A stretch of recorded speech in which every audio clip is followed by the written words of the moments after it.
Thank you, ma'am, for the enlightening words. Now, I would like to introduce Advocate Harshvardhan R. Bhende sir. Advocate Harshvardhan R. Bhende sir is a distinguished advocate with over 13 years of experience, specializing in litigation, corporate advisory, and alternative dispute resolution. As the founder and principal advocate of Regulus Advocates and Consultants, Advocate Bhende sir has represented clients in landmark cases before the Bombay High Court, the NGT, and the NCLT. His practice spans among corporate law, environmental law, and employment law. Among his notable achievements is securing a precedent-setting case in the Supreme Court for uh, in a Supreme Court judgment for an airline ticket refund case.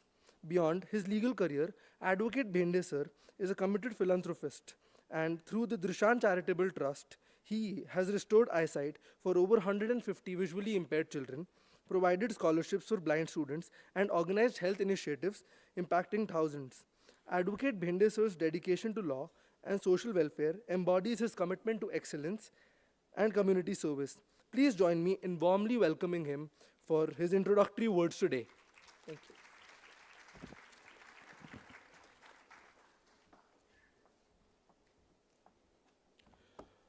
Thank you.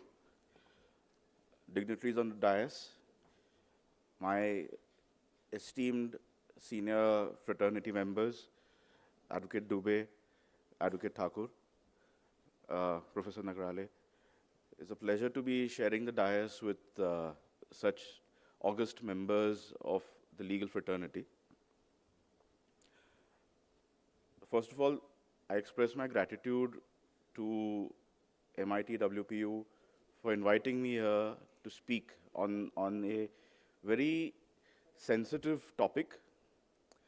But as I stand here today, it puts me in a very strange position. I am the last speaker.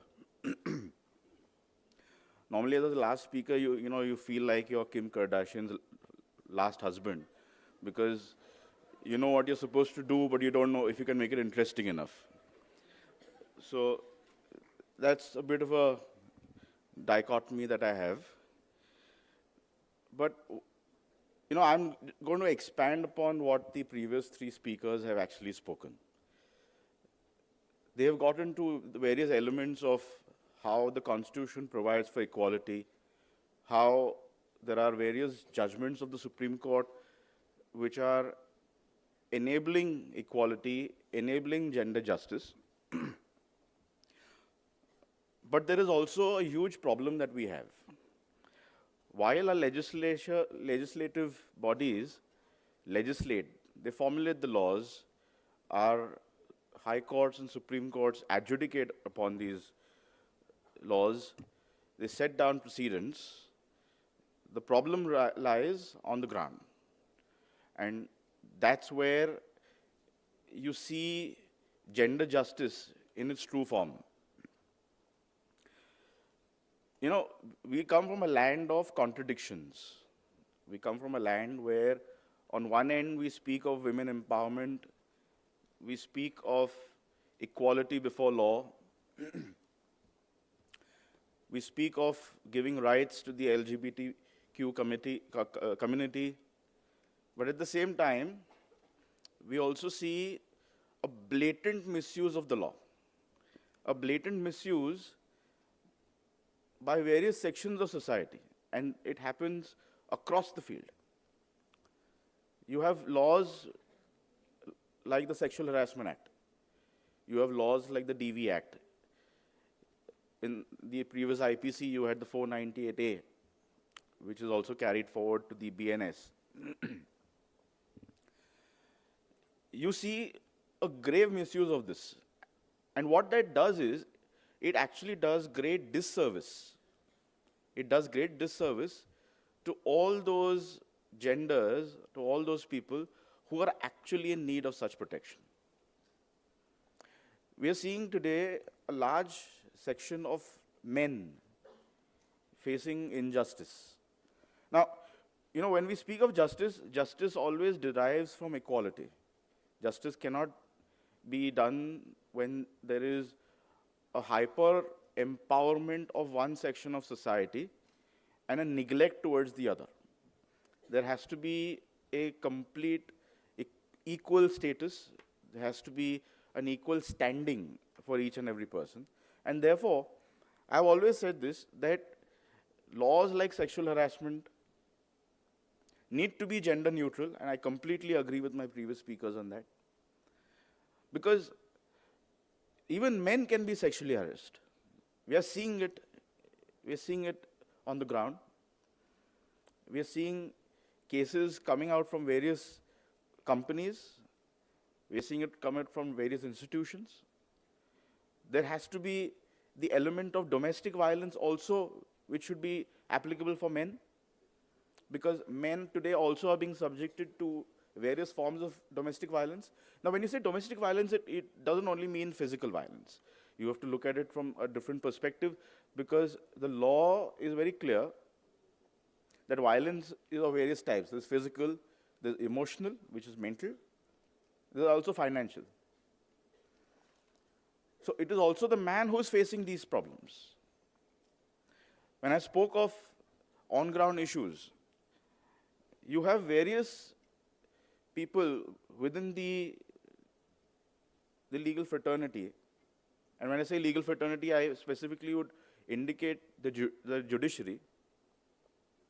I would also indicate to the law enforcement mechanism, which is the police, which unfortunately are not intellectually equipped to understand what the real issues are. And therefore, it creates a big disparity and creates a huge influx of false cases being filed. Now, what does that do? That basically, there's a saying that a rotten apple spoils the entire apple cart. And that is what is happening. You see false cases being filed against men. You see women using the law as a tool, either to get even or to extort money. And we see this a lot in matrimonial matters. Unfortunately, the judiciary in the lower courts either are not experienced or are not sensitized enough to differentiate between what is a false case and what is a genuine case. At the same time, the law enforcement mechanisms, which is the police especially,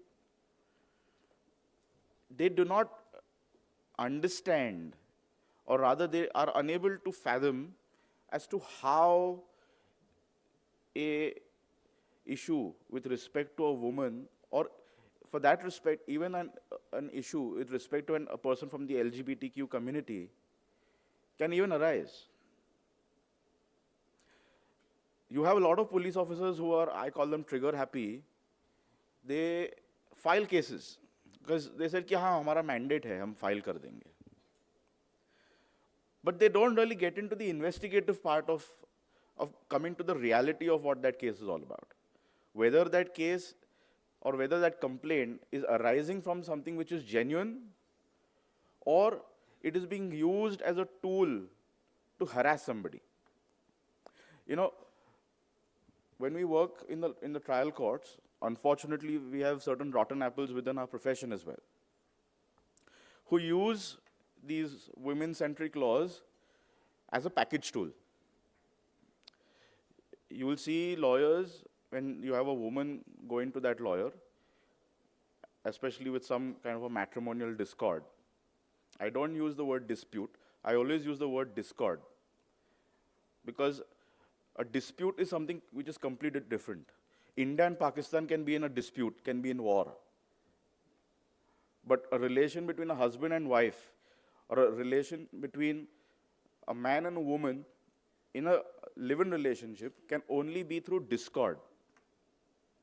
That levels of discord can vary. But due to the pure ability to file cases left, right, and center, you have a woman filing multiple cases against men. So you will have cases filed against the domestic violence, under the Domestic Violence Act.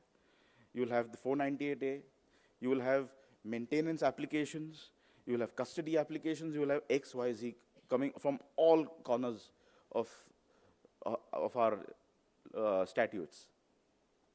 What does this do? This only puts pressure on the judiciary because the judiciary is following a set pattern without getting into the depths, without analyzing the reality of that case.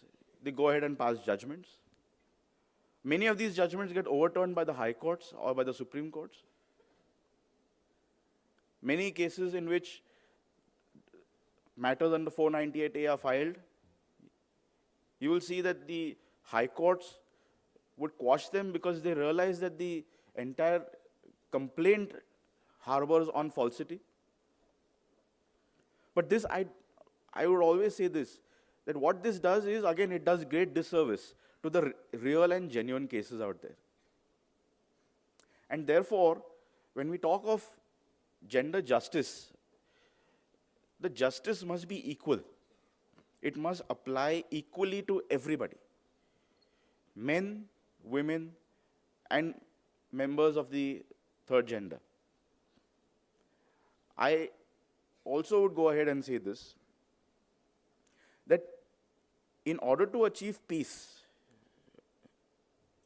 and in order to have a proper mechanism for peace building, a sense of equality is a must, because justice and peace are synonymous with equality. Another element I would want to state here, that we come from a land which has a very old and primitive culture. We come from a land wherein we call one of our gods Ardhanari Nateshwar, which means that the god is half man and half woman, which means our forefathers, many centuries ago, knew that there is equal status. Our culture has also accepted that there is a third gender. We will see this in various texts. We will see this across various aspects of mythology, if you would like to call it. Whether it's the Mahabharata, whether it's the Ramayana, you will always see a member of the third gender playing a vital role in that entire story. So therefore, we have to accept that today, men, women, and the third gender are on an equal footing and have to be treated as equal footings. But at the same time, like I said, sensitization of people, sensitization as a society is very important. A society has to evolve. A society has to accept. You cannot thrust something upon a society. So you have to enable and give a mechanism to society to evolve. The moment you thrust something upon a society, it only leads to anarchy. We've seen this in the past, and if we do it again in the future, we'll only be heading towards anarchy. So when we look at equality, equality must come through societal change. It must come through not just the law, but through various and every element of society. The thing is that when we look at issues with respect to women, and when we look at issues in respect to what the law says about women, who do we have sitting in the judiciary passing judgments in respect to women's rights? We have men sitting there. Where are the women? Why are women not joining the fraternity? Why are we not seeing more women in the judiciary? Why are we not seeing more women even in representation in our parliaments, in our state legislatures? In fact, even as we speak, the Maharashtra state election results are coming out. And even when you look at that, you'd only find about 8-9% of women candidates in the entire picture. How do we expect elements of law to be framed by the legislature when there is no representation of that particular community in that legislature?